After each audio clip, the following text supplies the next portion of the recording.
Hello, everyone, and welcome to our webinar today, 8 Secrets for Fall Auctions and Year-End Events to Deliver Big Bids and Even Bigger Wins. Today's session is recorded, so you will receive a copy of the PowerPoint presentation, as well as a recorded version of our session today to share with your team. We will go ahead and get started. I just also want to highlight Arriva. Once a year, we have our annual Arriva Driven by Cause Philanthropic Summit. This year, it's October 16th through 17th in Boca Raton, Florida. We have a lot of great guests. Tickets are still on sale. Registration closes on October 13th. You can receive 9 CFRE credits for attending the summit. You can go onto our website and you'll see a summit tab there to learn a little bit more, see the entire speaker lineup. This is just a sample of who will be presenting. And you can also purchase your tickets there and learn more about the event, or you can scan the QR code on the screen. All right, so going through our agenda, we are going to hear or welcome our panel or guest speaker for today. We're going to ask you some poll questions, and then we're going to discuss the 8 strategies to raise more at your year-end and fall events. And then we're going to talk a little bit about how technology can actually streamline that fundraising and help you raise more. And then we will save questions and answers for the end, so make sure you stick around for that. All right, we have Jay Fisk joining us today, who is the Chief Auctioneer and Co-President of Arriva's Maestrosoft Auction Software Division. How are you today, Jay?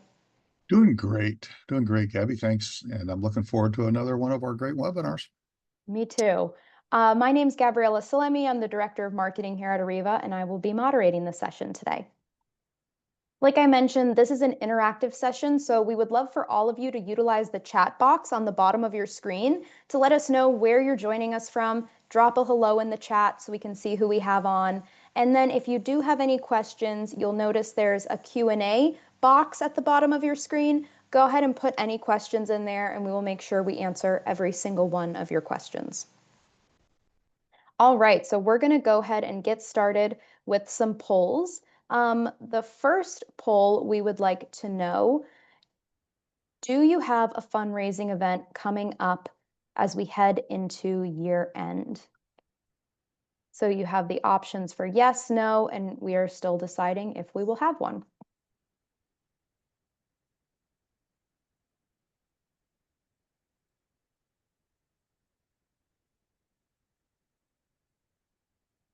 A couple more minutes there. All right. So the majority of you are hosting an event. It's coming up in the year end. 25% of you are not, and 11% of you are still deciding. All right, next question we would like to ask, and this is multiple choice, so you can select multiple answers. What are your biggest challenges around your fundraising events?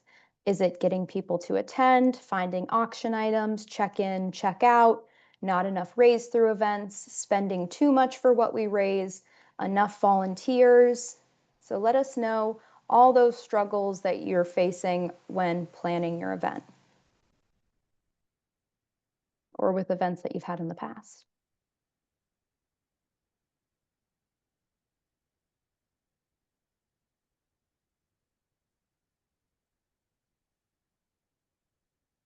A lot of great answers coming in.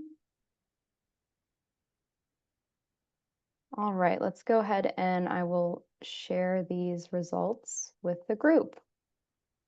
So you should be seeing those poll answers on your screen. The 50% of you struggle with finding auction items. 44% getting people to attend, 41% not enough raise through events, 38% spending too much for what we raise, 22% are struggling with check-in and check-out, and 19% of you are struggling with enough volunteers.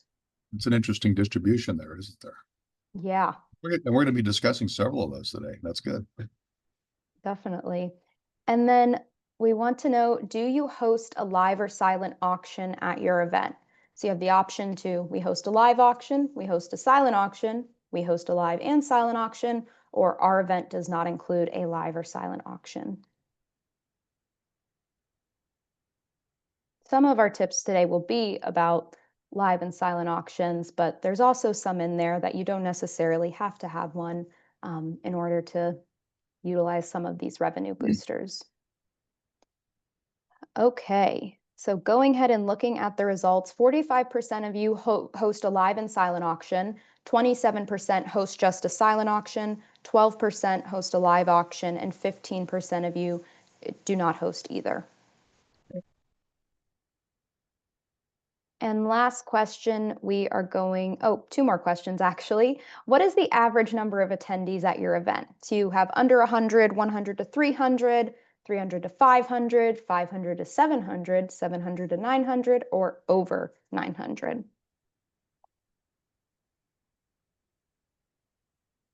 Okay, I'll go ahead and give it a few more minutes. We got answers coming in.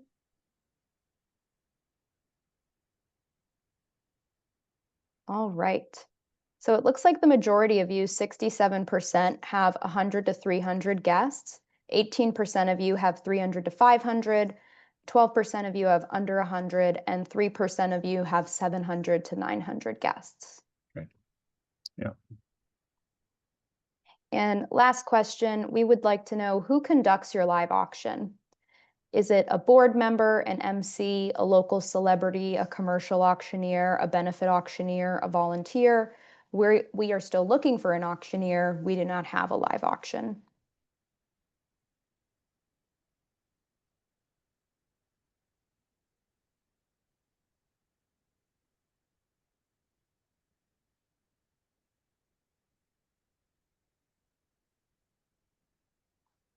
Yeah, I see in the chat, a 709 per 100 person event is definitely very impressive, that's for sure.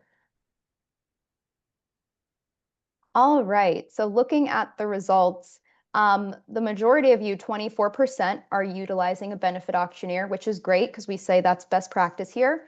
16% are utilizing a commercial auctioneer, 19% a volunteer, 11% an MC, 5% are still looking for an auctioneer, and then 24% do not host a live auction. Yeah. All right, and then I will pass this over to Jay. Okay.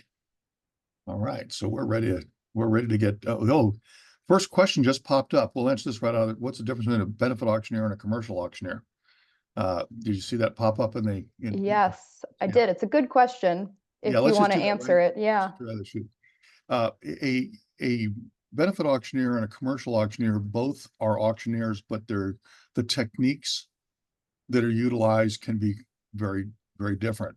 A commercial auctioneer is trained to liquidate items, as many items as possible, as quickly as possible, and typically is working with an audience that is attuned to how they work because the audience is almost always sophisticated auction goers. They're there to buy equipment. They're there to buy cows. They're there to buy automobiles. They're there to buy liquidations, estate liquidations. So the attendees are very educated in the auction process. A benefit auctioneer's job is not to liquidate things. A benefit auctioneer's job is to be entertaining and to maximize the revenue. It's to make it fun for the audience to give willingly and be rewarded with a lovely parting gift. They're completely different techniques. There are some commercial auctioneers that cross-train as benefit auctioneers, but when they work as a benefit auctioneer, they work in different ways than the commercial auctioneer. So if you're using a purely commercial auctioneer, you're probably not maximizing your revenue. You want someone that has that benefit auctioneering experience. So there you go. Thanks, Jay. Mhm. All right. All right, we're going to dive into this. We're actually going to throw more than 8 things at you. There's eight things we say, but then there's subsets of each of the 8. Okay, so stand by, and you're going to obviously want to go back and review the recording later on. So let's just talk about pre-event enhancers. Your fundraising doesn't begin when people walk in the door. Your fundraising should start weeks, if not months ahead of time. And so some of the things you can make from your event is underwriting. Well, what is underwriting? This would be finding a sponsor that is benefiting you by covering the cost of the wine, or covering the cost of the meal, or covering the cost of the advertising, or covering the cost of the auctioneer. or covering the cost of the valet parking, or the sound system. In other words, all the things that go into your expense line on your Excel spreadsheet or QuickBooks, whatever you use, that are called expenses. Each and every one of those can be underwritten, and the person doing the underwriting or the company doing the underwriting can be given exposure at your event and in your pre-event publications and so forth as underwriting. That allows you to get to the day of the event already in the black, which is really nice to do. You don't want to have to depend on the evening to go from negative to positive. Sponsorships and table sales, probably many of you are already doing this. The idea behind a sponsorship is that you collect money, and then in exchange, that sponsor gets recognition. Depending on the level of the sponsorship, they may also get tickets to the event. They may also get an entire table. They may get multiple tables. All depends on the different levels. You're probably already doing that. Advertising and tributes. This is something that goes into the program book. Everyone that attends your event should be given something that outlines, if you're doing a live auction, that outlines the live auction items to let people kind of follow along during the bidding. And there are extra pages always available in that program book. And on those extra pages can be advertisements, or they can be tributes, depending on whether if it's a school type auction, it's probably a tribute. If it's some other type of organization, it's probably an advertising. And again, that's cash that you can collect ahead of time. The reason ticket is in quotes is that you don't really sell tickets, you sell RSVPs. We call them tickets, but really we don't want to sell a ticket, because when you have a ticket, like buying a ticket to a ball game or buying a ticket, the fireman's ball or something like that, that ticket can be passed along. And so you end up with people that come to that event and you don't know who's coming to the event. So you don't want to sell tickets to your event. You may call them tickets, but you really are looking for RSVPs. You want people to pay to attend. And we're going to talk a little bit later about bidders versus eaters, and why the ticket sales, if you will, affects your bidders versus eaters. In other words, who's actually coming to the event. So we'll get back into tickets in a little bit. A regrets donation. Every invitation, whether it's on your website or whether it's on an email that you send out, or if you're still sort of old school and send out physical invitation cards by snail mail, whatever way you are inviting people to your event, there should be an opportunity on that invitation for someone to look at that and say, oh, darn, I've already got something on November 8th. I can't attend this. But there should be a line on there that says, if you're unable to attend, please accept my donation of, and let them give you a donation. That's another way you can make money prior to the event. Sustaining funds. Sustaining funds tie in a little bit with the sponsorships. Every year when your event is over, the sponsors who sponsored that particular event, they're done for the year. Now, next year, you got to go ask them to be a sponsor again. But what you can do is you can ask those sponsors right up front, could we sign you up as a sponsor for at least 3 years, 3 to 5 years? And if you do sign up for 3 to 5 years, we'll call you a sustaining donor. And in all of our pre-event advertising, all of our pre-event collateral material, website, and so forth, we will honor you as throughout the year as one of our sustaining sponsors. And that way you can get a commitment for the following event, not just for the current event. And it actually makes life a little easier for you going forward, because when you go to sell sponsorships, you can say, and by the way, we already have X, Y, and Z companies on board as sponsors because they sustain year after year. It also helps them in their budgeting, by the way. A lot of organizations, a lot of companies will tell you that they don't make decisions in the current year. They make decisions about sponsorships and supporting nonprofits in the prior year. So you're actually helping your sponsor by asking them in advance for the following year, because that way they can build it into their budget, and they don't have to deal with it as an immediate request. Something they've already planned for well in advance. Matching funds. This is a biggie. This is asking individual companies or other foundations that might be related, or companies, to match funds that are raised at the event. It could be a specific match. For example, they might be willing to match for money raised during the Raise the Paddle, or they might be willing to match everything raised in the live auction, or they might do a match on specific items. But trying to make that $1,000 item worth $2,000 because you have match, or trying to make that $5,000 donation during the Raise the Paddle worth $10,000 because you have a match, is very powerful. And all of those matching funds should be looked at getting ahead of time. There's also post-event matching, and that has to do with employees that work for companies that happen to have employer match programs. You want to try and track that as much as you can, have that into your system, so that even post-event you can make money after everybody's already gone home, and you're in the week after the event, you're out there collecting additional revenue from the matches. A text-to-bid cell phone auction, basically pre-event bidding. This is what you're looking at on the screen right now. This is essentially your silent auction by phone. You can let people start bidding on the items in advance just by registering their phone. It's a very simple registration process, and that you can literally go into the event with bids already in place in your silent auction. And then peer-to-peer fundraising. This is essentially having a core group of people that care enough about your mission that they will reach out to their friends. It's a one-to-many approach. One person says, I'll help raise $5,000, and then they maybe make their own donation, but they gather up 5 or 10 or 15 or 20 of their friends and contacts and have each of them make a donation, so that cumulatively you've made a lot more money. The Try It Now auction, if you want to do that during the webinar, you can. If you want to do it later, you can. Basically, you would just take your phone, you would text the word auction to 71760, and you'll be able to do that. The only caution I'll tell you is that from 10 minutes to the hour to on the hour, every hour, it resets. So if you're going to try this later today, try it after 1 minute after the hour, before 49 minutes after the hour. Okay.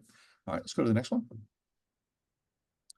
So it's important to understand the capacity in your audience. Every audience has a finite capacity. If you were to visualize a 1-gallon container, you can pour a gallon of water into a 1-gallon container. If you try and pour 3 gallons of water into a 1-gallon container, most of it ends up on the floor. On the other hand, if you pour 2 8-ounce glasses of water into a 1-gallon container, the container has what we call excess capacity. It could have held more, but you didn't maximize it. So a good way of looking at your audience is think about your audience with a finite capacity. And that capacity typically, and this is a bell curve, and there's always outliers on both ends, but the typical capacity of an audience is $500 to $1,000 as a buying unit. What we mean by a buying unit is this is an individual person at your event, or it's a couple at your event. Couples typically do not bid against each other. I like to jokingly say, unless they're bidding on the family counseling. But the point is that that couples make joint decisions and individuals make individual decisions. And so those decisions are really 1 unit per couple or 1 unit per individual. So I saw that you had 200 to 300 was the average number of people coming to your event when we did the survey. So 300 would typically be about 150 buying units if they're all couples. So 300 people, 150 buying units, right? All right. So if you look at that, the average being 500 to 1,000 in the range, 75,000 being kind of the average, you're going to be somewhere between 100,000 at the top of the bell curve, 75,000 at the bottom of the bell curve, 150,000 at the top of the bell curve. Now, there's always outliers. You might have some events that you only raised, out of the audience, you may have only gotten $20,000 or $30,000. That means you did not maximize the ability to get more out of your sponge, to get more out of that audience. If you're well beyond the $150,000 raised with 150 buying units, what it means is you have an incredibly strong audience, and you're sort of over you're exceeding the capability of the buying units, which is good. What it means is if you added more buying units, if you went from 300 to 350 people, or 300 to 400 people, you're going to make even more from your event, because you now have a very strong audience, and they're committed. So, but this is a good planning tool for you. You can go back to what you did the last year or the year before that, compare it to this, and see if you're falling inside that bell curve, or are you outside on the low end or outside on the high end. If you're nearing your buying unit's ability to spend, then you need to increase your buying units, what it boils down to. Or you can be more selective about who you invite. The filling the room with bidders, not eaters. We're going to talk about that again, but essentially, a person at your event that is eating the meal is not a bidder. That's a person that's eating the meal. People that are there to support your cause are bidders. They will also eat your meal. So what I'm talking about here is that bidders will always eat the food, the eaters will not always bid on the items. So the more selective you can be on who you invite, the stronger the audience you're going to have. And there's a process for doing that. And then finally, using auction software. If you're already using auction software, that's great. If you're not, let us talk to you about that. Because auction software, most auction software has analytical tools built into it. It'll let you look at yields, descending dollar, yield by bidder, yield by table, yield by auction items that's sold, all those sorts of things are incredible analytical tools that'll help you analyze your event post-event so that you can know how do you plan better for your next event. Okay. So don't hide the ball. This often happens. Sometimes people were playing an event and they're embarrassed to call it a fundraiser. They're invited to a garden party. Come join us at our fabulous garden party. And then everybody shows up at the garden party and they go, "Oh, I didn't know there's going to be an auction." And unfortunately, they're now surprised that there's an auction and they're not in a buying mood. They're not in a bidding mood. They're not in a giving mood. They're essentially there because it's a fabulous garden party. So be as upfront as you possibly can that it's a fundraiser. That allows people to come to the event with the right attitude, with the right expectation. They walk in the door and they already know that they're in the fundraising mode. They were planning on it because they had a chance to opt out. When you invited them, they could have said, "No, it's a fundraiser. I don't want to go to it." But you invited them to a fundraiser, you were clear about that, and they opted in, and that's a good thing. They're coming with the right attitude. That also means that you should promote as much as possible the items that they'll have a chance to bid on in advance as well. You don't want someone to come to the event and discover, automatically or surprise, oh, there's a trip to Tuscany here, or we have this fabulous golf outing, or we have a chance to go to Hawaii. They hadn't thought about that, and that's not a snap decision. That's the kind of thing they have to think about. When can we get away? And can we get a babysitter? And, what's going to cost for the airline tickets and who's going to watch the kids and all those sorts of things. So especially your larger items, you should try and promote those ahead of time as much as you possibly can. That also, besides helping the sale of those items when people arrive, it also helps set the agenda. It helps set the expectation that it's a fundraiser. Okay, there you go. So asking for the credit card on the way in is really important. It sets the attitude. I'm at a fundraiser. They're asking for my credit card. Why are they asking for my credit card? Oh, because they're trying to make sure that I don't have to stand in a long line at the end of the night. And so I want you to visualize this. If you go to an event and you immediately enter the event and you eat the meal and you bid on the items, and then as you're leaving the event, you are now standing in a half hour to 45-minute checkout line. The last impression of that event that you have is the checkout line. You won't remember the meal. You won't remember the wine you drank. You may or may not remember the guest speaker. You probably won't even remember any of the auction items that you bought because they get put away. But you'll remember how long you stood in that cashiering line. So the best gift that you can give to a patron is to eliminate the checkout line. And the best way to eliminate the checkout line is to make it easy for them to just walk out whenever they feel like it. And that means you collect the credit card on the way in the door, just like checking into a hotel, by the way. The hotels have learned over the years that if you got to get on that shuttle at 6 a.m. in the morning and get off to the airport, you don't want to be standing at the hotel desk trying to get your bill so that you can leave because you're looking at your watch, you're nervous, you want to get out of there. Well, the hotels get your credit card up front so that you can leave whenever you want, and then they'll email you your receipt. The gala should be run exactly the same way. Get the card on the way in the door. And just as a sidebar here, if you think you need 6 people to check in, have 8 or 10. If you think you need 4, have 6 or 8. If you think you need 10, have 15. It is always better to have check-in volunteers with nothing to do than to have guests standing around with no one to help them. Look at the picture on the right-hand side. Notice that there are 1, 2, 3, 4, 5, 6, 7, 8 check-in people there, and there's like 4 people checking in.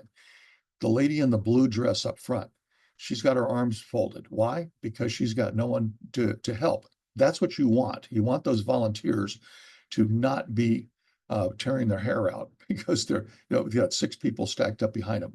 So always overdo it. Always have more check-in people than you think you need. In the long run, you're going to have much happier guests. Okay. And then try and, if at all possible, operate your check-in system without being tethered to the internet. The problem with the internet is it's not always as reliable as you might think. And if your database is up in the cloud and the internet, just for a short period of time, slows down because of a competing event in another ballroom, or goes out for just a minute because of the service, whatever it might be, that is going to stack up your check-in line. And that means your first impression, we talked about the last impression of standing in line when they leave. Well, check-in is the first impression. You don't want the first impression to be bad either. So you want the first impression to be quick. You want the last impression to be quick. And in between, it's up to you to show everybody a really good time. Now, a couple of revenue enhancers you can add in to that check-in process. You can ask the question very simply. Mr. and Mrs. Jones, tonight, if you're successful winning something in our auction, would it be okay if we rounded you up to the nearest $100? You're probably going to hear yes from everybody, because some people are going to say yes because they're planning on buying something and they're there to help you.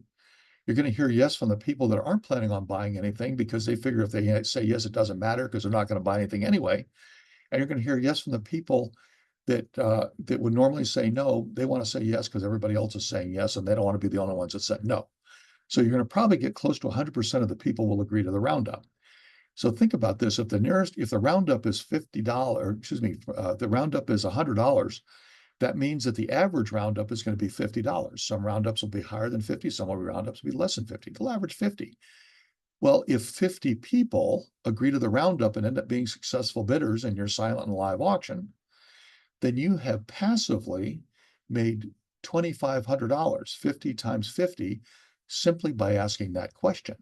That one question at check-in made you $2,500, and that's what we call a passive revenue enhancer. Now, your results will vary based on how many successful bidders you have and how many people are there, but use that as a planning number. Round up the nearest 100, $50 per successful bidder. It's nice to make money when you don't have to actually do anything except to ask a question.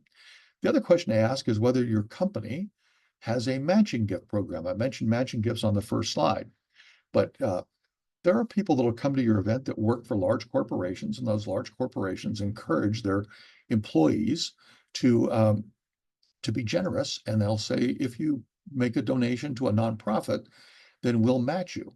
Well, if you know that particular patron has matching funds available, you can reach out to them after the event and you can say, thank you for coming. We noticed that you made a cash contribution of $500 on our Raise the Paddle. And you also bought an auction item that you paid a little bit over fair market value for. So there's $680 as a cash contribution that you made at our event. Would you assist us with your company in getting the additional $680 as matching funds from your company? So this is a way you make money when the event is over. The whole idea here is make money before the event, during the event, and after the event. Okay, next. All right.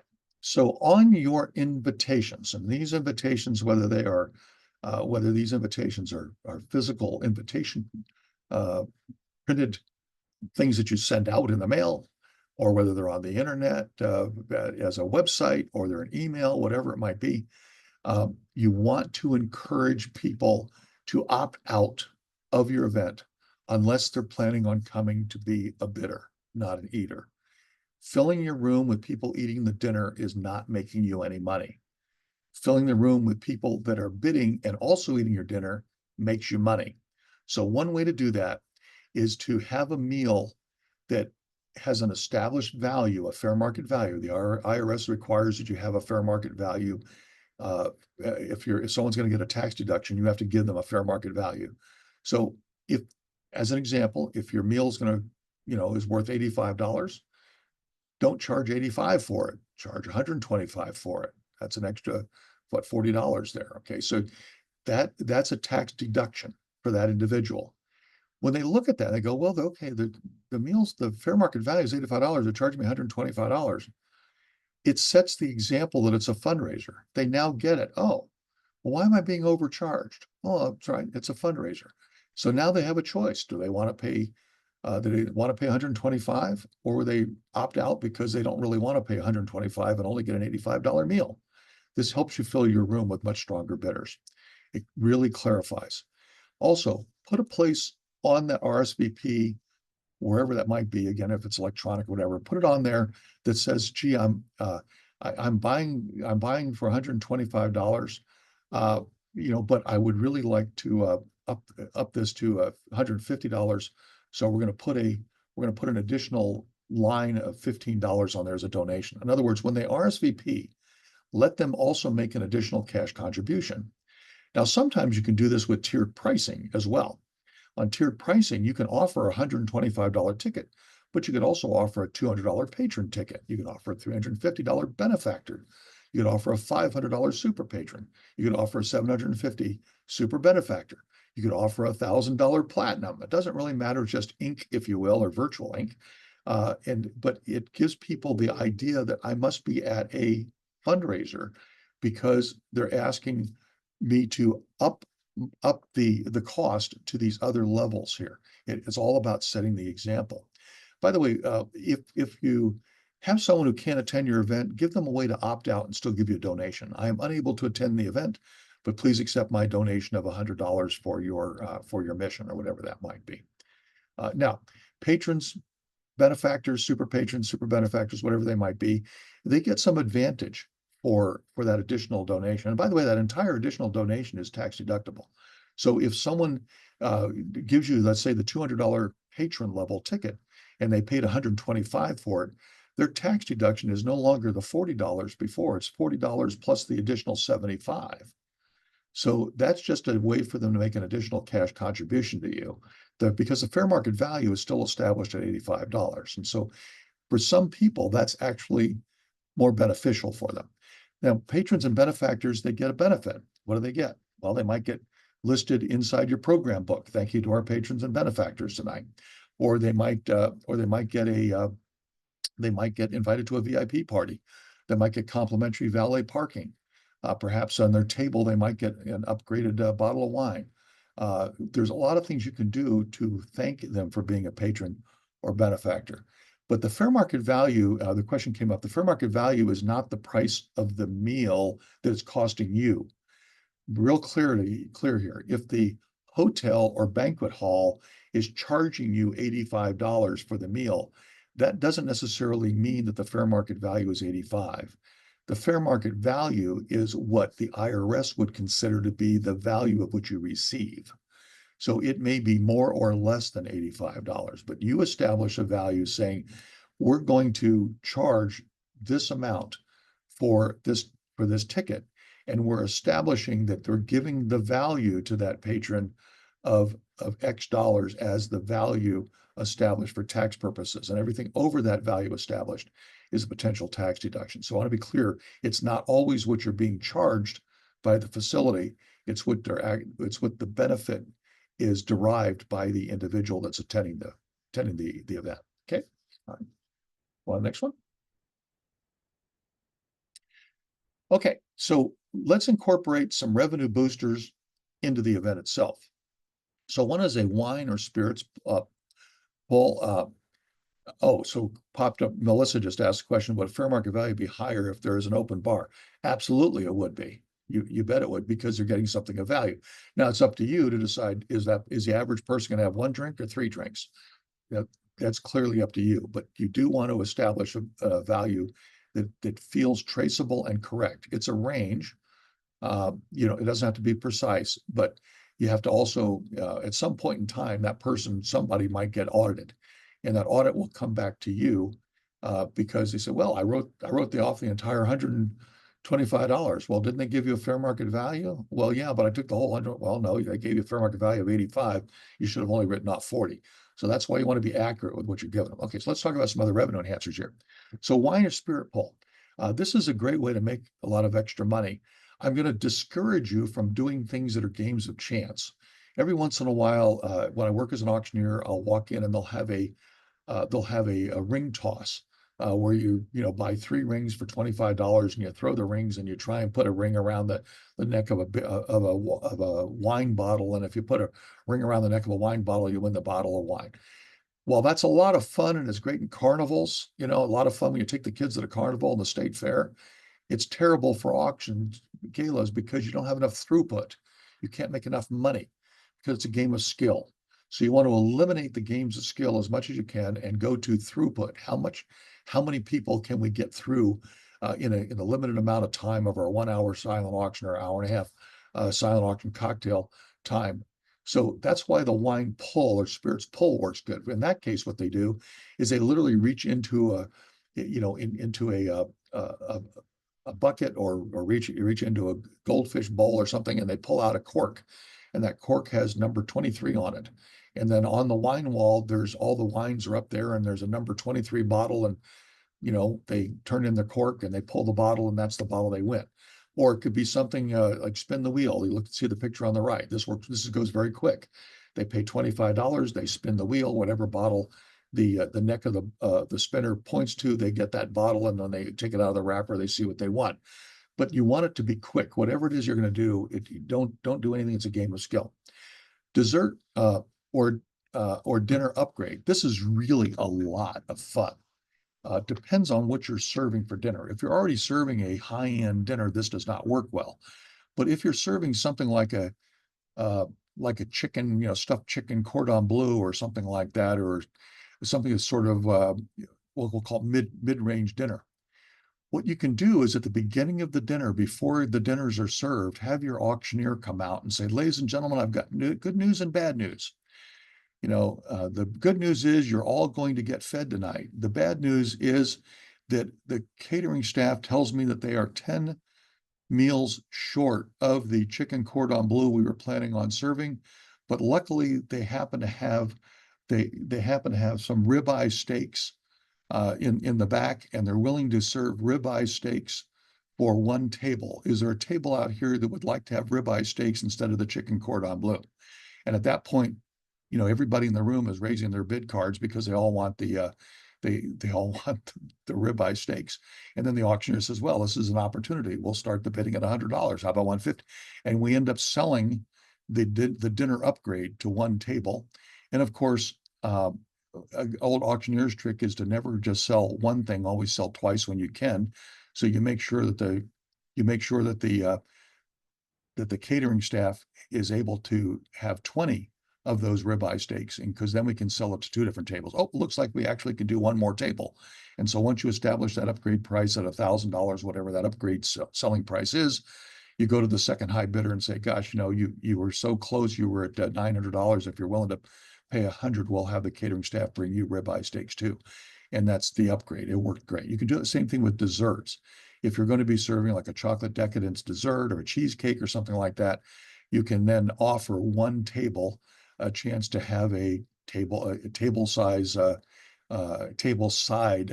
uh, upgrade. That might be bananas Foster, cherries Jubilee, or banana splits, or something along those lines. So those are both fun things for the auctioneer to do and to also make you more money. And it's also very entertaining for the audience. I've done this many, many times. It's always a hoot. Uh, Dessert Dash. Dessert Dash is sort of a West Coast phenomenon. This is basically where you have one dessert for every table in the room. If you've got 200 people, you've got 20 tables of 10. You'd have 20 desserts. You let the people at the table write a donation down on a Dessert Dash card that basically says, "I'm willing to donate $10. I'm willing to donate 25." They pass that card around the table. Each person has a chance to make an offer of a donation.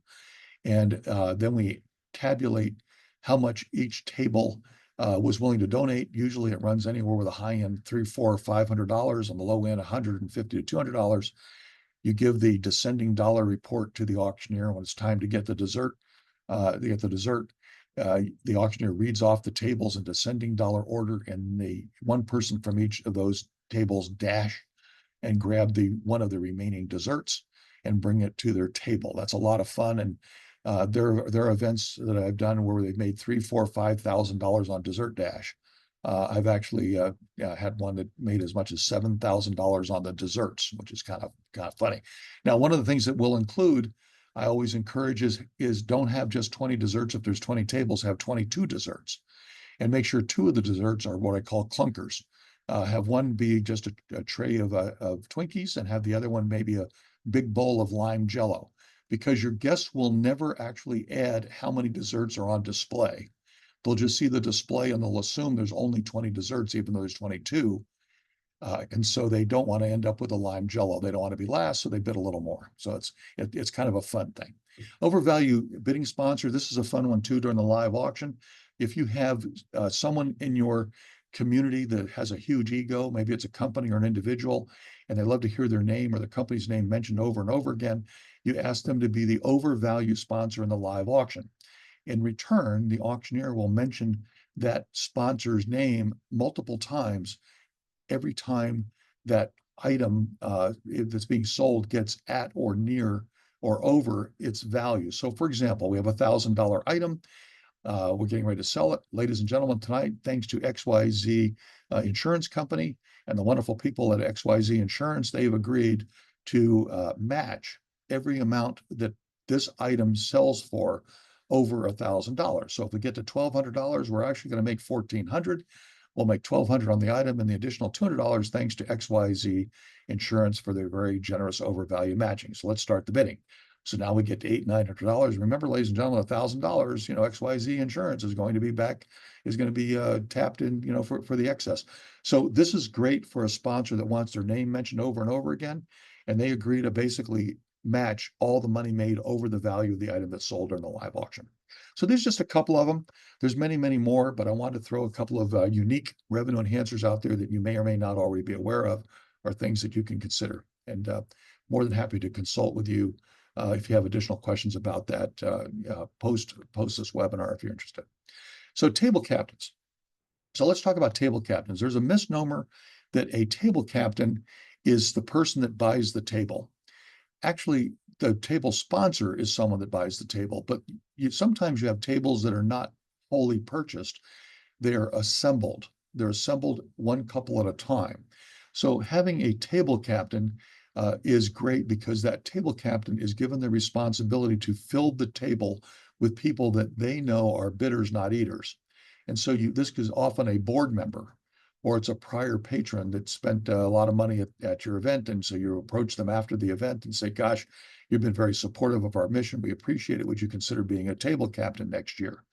And so what do I have to do? Well, we'd like you to come again, and we'd like to have you fill your table with people that'll be like-minded like you and be active bidders. And so that table captain takes on that role. Now, they don't have to buy the table. If they want to, they certainly can. But more importantly, they reach out to their friends and family and acquaintances and coworkers and so forth, and they ask them to please attend the event, and they ask them to also pay their own way. It's best if the people at the table have paid their own way, because that's the first step in becoming a bidder, not eater, is paying your way into the event. It's real easy to go to an event if it's free, right? If you invite me to come to your event, sit at your table, and I'm not going to pay anything, well, I'm certainly happy to go and eat your food. But the best way to know that I'm coming with the right attitude is that I'm willing to pay that $125 ticket for that $85 meal and sit at your table. That's what the table captain's job is, to do that. You can have a table captain launch party, have all the table captains come together to a cocktail party of some kind and explain to them a little bit about your mission and ask them to please fill the table with people that would be very active if you'd like. If you don't know who to invite to sit at your table, tell the table captains, well, start by making a list of everybody you know. Start with your immediate family, start with your extended family, then your coworkers, then your neighbors, your extended family, your friends, the people you recreate with. Make a list of everybody you know, and then go down the list and put an A next to the people that you know can afford it and might be willing to come sit at your table and would be active bidders. They get an A. The next one be, well, okay, once you get through all the A's, well, who are the B's? Well, they're ones that can afford it. They might be willing to say yes, but you don't know if they'd actually be an active bidder. Who are the C's? The C's are the people like Aunt Martha that'll gladly eat your meal, but they're not going to spend any money. So hopefully you never get to the C's. You want to fill your table with the A's, and if you have to, with one or two B's. And then provide an incentive for being a table captain. One of the things you can do, for example, if you have good auction software, you can do a report when it's all over that shows you the yield by table. How much money did you make from every table in descending dollar order? You can tell the table captains that you're going to have a a uh, a gift, a contest of some kind, if you will, and we're going to provide dinner for 8 at a lovely local restaurant for the table captain that whose table spends the most at the event, and you do that with your descending dollar report. Or it could be a weekend getaway for the table captain and spouse. It could be whatever incentive you want, but it'd be nice if those table captains knew that not only are they there to try and help you, but they're also competing a little bit against the other tables. So basically that's it. You want to track your sales and donations by table to help you analyze results afterwards, and auction software does that for you. So I just actually a couple days ago had an interesting meeting with a client, and they said, they said, Jay, we sort of have maxed out building our constituents. How do we keep our biggest supporters, in tune from year to year? And I said, well, why don't you do this? Why don't you do a descending dollar report by table from last year's event, and take the top 5 most generous tables and say to those folks, to the table captains, say to them, next year, if you'll commit to come to our event next year and fill your table with bidders, not eaters, in a real great way, we will provide you at no cost a limousine to pick up you and your table, to bring them to the event and take them home afterwards. That way they don't have to worry about parking. They don't have to worry about how much they drink. They'll be picked up and dropped off at their house. And that's for your table, because your table was one of the top 5 tables this last year. And by the way, if you'll commit to it next year, we'll give you the limo, and you may want to be the top table again to get it the year after that as well. So that's kind of a nice gift you can give, and it's cheap. Often you can get the limousine service to donate the limousine service, because it's good PR for them, because they're going to be dealing with high net worth people in the back of their car. Okay, let's go to the next one. All right. So how to get the best auction items. There's a brochure that we can supply you. It's called the ABCs of Auctions. I think we're going to put in the chat a link here. But essentially what you want to do to get auction items, and I saw that was one of the things in our survey, getting auction items is difficult. Well, here's the easiest way to get auction items is don't cold call. Take the word cold calling out of your vocabulary, because cold calling is a very low return on emotional investment. You should only shop for auction items in places that you know you're going to hear a yes. There's the link. We just had the link put in there. Go grab that link. And this is going to give you a list from A to Z of hundreds of auction items. The best way to get auction items is don't start with what you're looking for. Start with who you know. Make your who list before you make your what list. I'm going to say that again, because this is really important. This is where most people lose it. They start by making long lists of things they'd like to have. I'd like to have theater tickets. I'd like to have tickets to a ball game. I'd like to have a trip. I'd like to have this, like to have that. The problem is they end up with great lists of items and absolutely no idea on how to get them. So forget the who list. Start with the what list. Well, who do I know? Well, I know my family. Well, I know my extended family. Well, I know my friends. I know my neighbors. I know my coworkers. I know places I shop. So that's the who list. That's your shopping mall.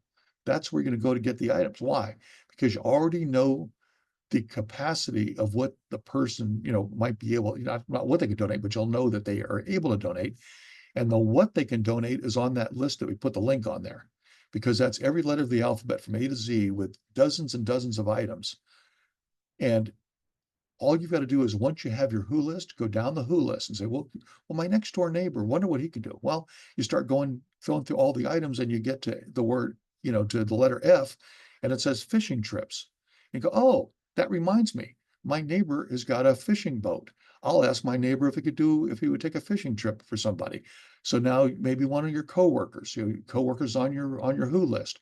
So you look at, I wonder what my coworker could donate. So you go all the way down to get to the letter S and it says sports tickets. Oh, that's right. I forgot my coworker has season tickets to the local NFL team. You would not think about those items had you not made the who list first. So the who list will help you when you look at the what's, and the what's are in the link. Okay, so there you go. Move on to the next one. All right. So this is basically it, and you'll see this when you go and review it again. But essentially, we're saying uh, match the who, do the who first, match the who to the what, and then ask them. Call them or preferably visit them.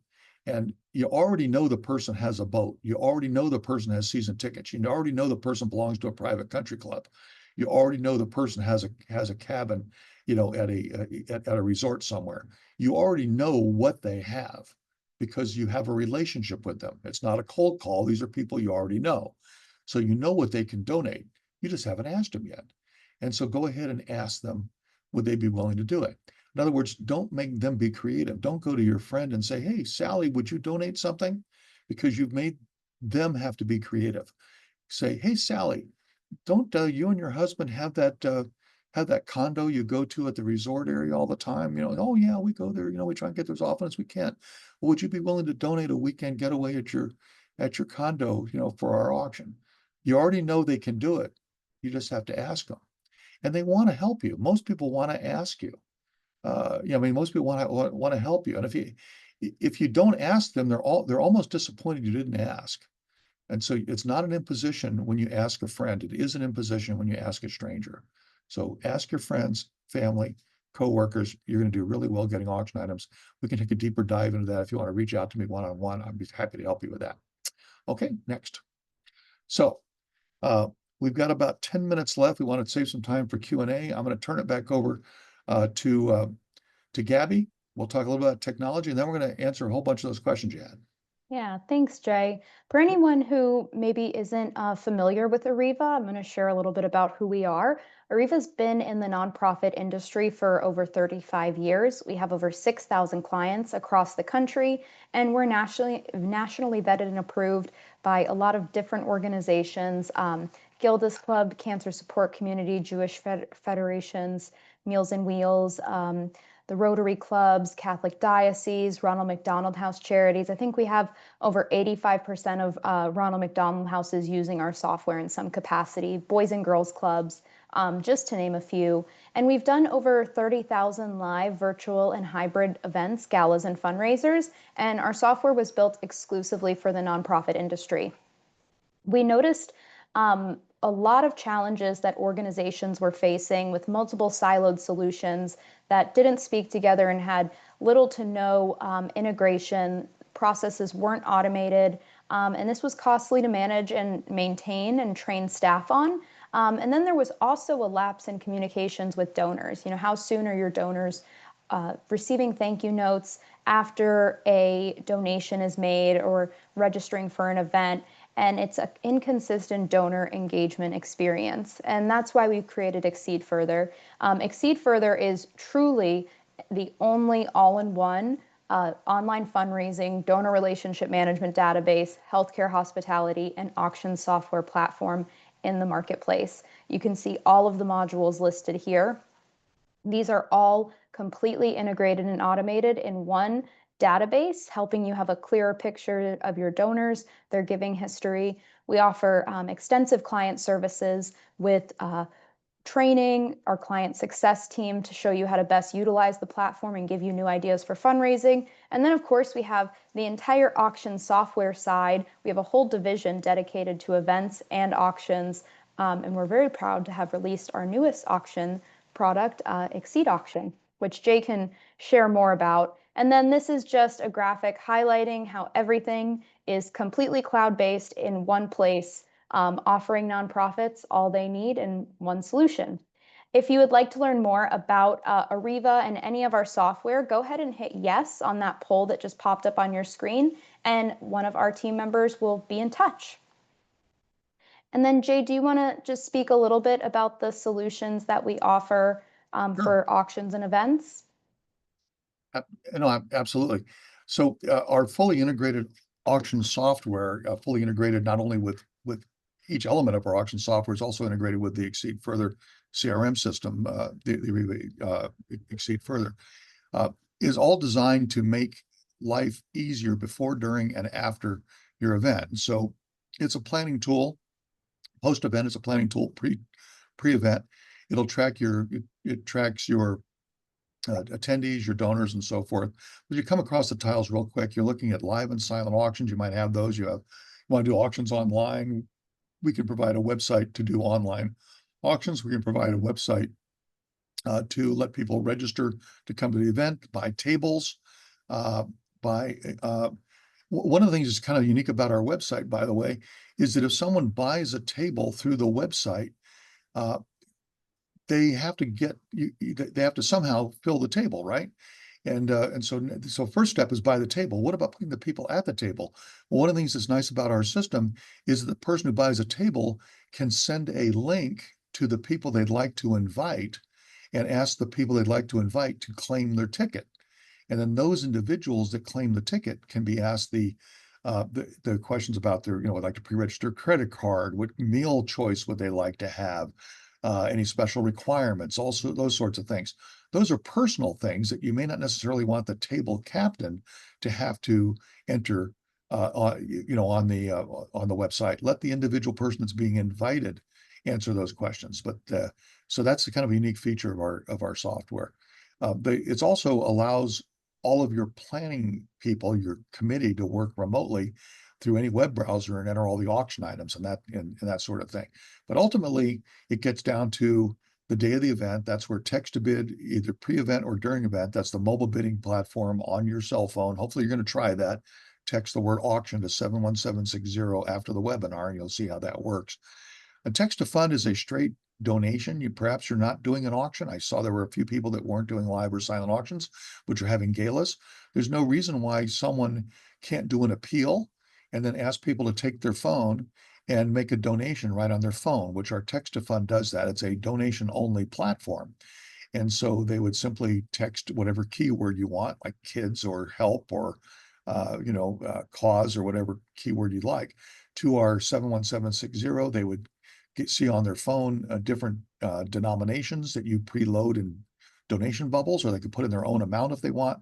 They would settle right on their phone as well. They would put in their payment information right on their own phone, and then would go up on a totalizer on a screen. You'd see the thermometer going up. So a testimonial luncheon or dinner is a perfect place for text to fund. We provide auctioneers, of course. There were 5% of you who said you don't have an auctioneer yet. Love to talk to you about that. We can help you out with great auctioneers. We have them all around the country. And then, of course, there's many more to it, payment processing and so forth. One unique feature of our payment processing system, and this is a biggie if you've experienced this at other events, our payment processing system does not require that the address of the RSVP match the address of the credit card. And what I mean by that is if someone buys a ticket to come to your event using their company address and they come to check in and they're using their personal credit card, most software, not ours, but most software will require that the zip code and address in the database match the credit card, or the card will not swipe. It will not function. Our check-in process is extremely quick because we never require a zip code or address to swipe a card. If it swipes, it pays. That's a real time saver at check-in for you, as well as the fact that we don't require any connection to the internet during the check-in process either. So there's more to it, but that's essentially what we do. All right, and there is a poll on the screen. If you'd like to learn more about our auction software solutions, or just see how it could fit into your event, please go ahead and hit yes, and someone from our team will be in touch. And then one thing I did want to mention, Jay, we shared a little bit about the difference between benefit auctioneers. For a limited time, we have a promotion going on at Ariva, where if you book one of our certified benefit auctioneers, you will receive a free event consultant. Event consultants are great because all of these revenue boosters that Jay shared, They can help you pick the perfect ones for your event and share a myriad of ones that we have available from our extensive history in the industry. So if you would like to learn more about our benefit auctioneers and maybe how we could, help your event, go ahead and hit yes, and then Jay will be in touch. I also noticed a few people in the chat asking for the last poll to come back up. If you put your name in the chat for any product demos, we will get in touch with you. So putting them in the chat works as well too. You don't have to just answer the poll question. There's also one about not able to download the document, and that's the document's very large. The ABCs document is very large. So I would, rather than trying to download, I would just click the link on it. We do have it. We do have it in a smaller format, and if you let us know that you would like the smaller format ABCs, we're happy to send you that as a PDF. Yes. All right. So I know we're at the top of the hour, and we definitely want to get through all of the great questions that were submitted. Um, so Jay, I'll go ahead and start. So this is from Amy. She's asking, is FMV only based off of the price of the meal? I feel there is some gray area / differing answers on what should be included when calculating FMV. Yeah, she's 100% right. It is a gray area, but essentially it's the reasonableness test. You know, what you get charged by the caterer is not necessarily the fair market value. The fair market value is a combination of things. It's basically what would a reasonable person expect to pay for what you're providing. So if I'm getting a steak dinner, what would a reasonable person expect to get a steak dinner? Well, if I'm a steak dinner and it includes a bottle of wine on the table, what would a reasonable person expect for a steak dinner and a bottle of wine? If it's an open bar, what would a reasonable person expect to go to an event with an open bar? So it is gray, but it's really, as long as you're reasonable, the IRS will accept it. You don't want to be unreasonable. You're not going to give a fair market value of $50 and serve somebody Chateaubriand and fine wine. They're going to know that does not pass the smell test, right? So you don't have to be aggressive, but you want to be reasonable so that you are arm's length from your patrons when they have their audit that comes up. Thank you, Jay. And then another question came in. What does the setup time look like on the auction software? Typically, we can get the auction software up and running in a day or two for you. That's not a problem. Once it's set up, and if we're talking about the website, the website kind of comes preloaded, ready to go. We then train you on it. Typically, you can have a ready to start accepting RSVPs on the website probably within a week, maybe 3-4 days. It also the website also includes FAQs. It also includes how-to videos. So if you're one of those folks that like to work at 11 p.m. at night, you'll be able to just watch the videos and it'll walk you through it. But we also always train people right up front. Usually a couple of days, 2, 3, 4 days to get going. Nice. And could FMV be less than what the hotel charges for the meal? Certainly, if the hotel is charging more than what you think a reasonable person might expect, then go with a lower amount. Because the hotel may be charging because of the decorations. The hotel might be charging because of the service and the servers. They might be charging you because their sound system. They might be charging because of staging. They may be including all of that in the cost of the meal, right? So a reasonable person says, well, this is a $50 dinner, but the hotel's charging 75 or 100 because it's not just the meal they're charging for. They're charging for all the other things that go with the banquet, right? Well, that's not a reasonable cost for that meal. So that's why I'm saying the fair market value is what would a reasonable person expect to pay, not necessarily what you're being charged.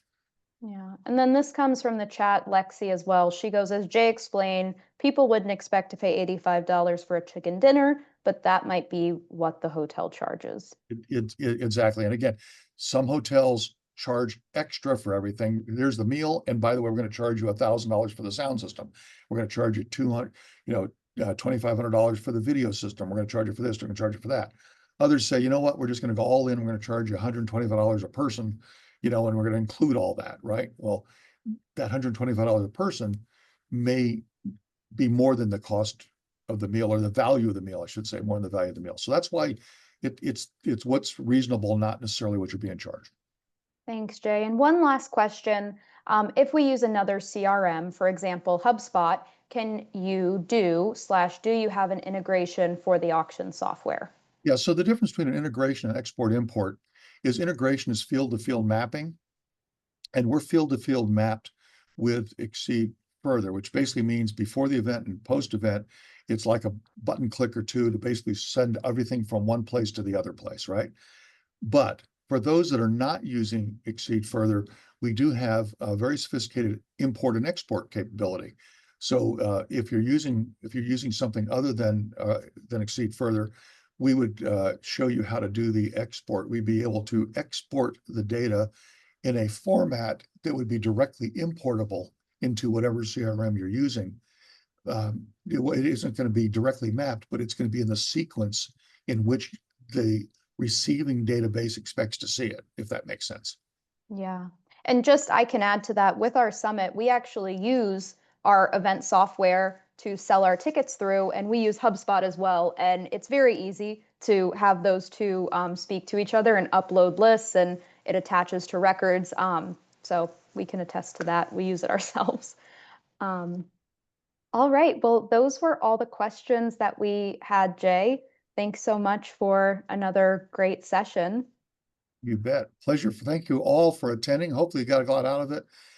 I love talking about auctions. So if you have any follow-up questions, figure out a way to shoot me an email. I'm sure that Gabby will be able to help you with that. It'll probably be in whatever you get on the way of an email back from her with your link and all that kind of stuff. But I wish you great success, and hopefully this will be beneficial for you. Yes, and just to highlight, we're going to be sending out an email shortly after the webinar that'll have the recording and the PowerPoint, and we'll also include a link for the guide in there for anyone who had trouble downloading, and you can always just let us know, and marketing is happy to send a guide your way. Thank you, everyone, and we hope to see you on the next Ariva webinar. Make it a great day.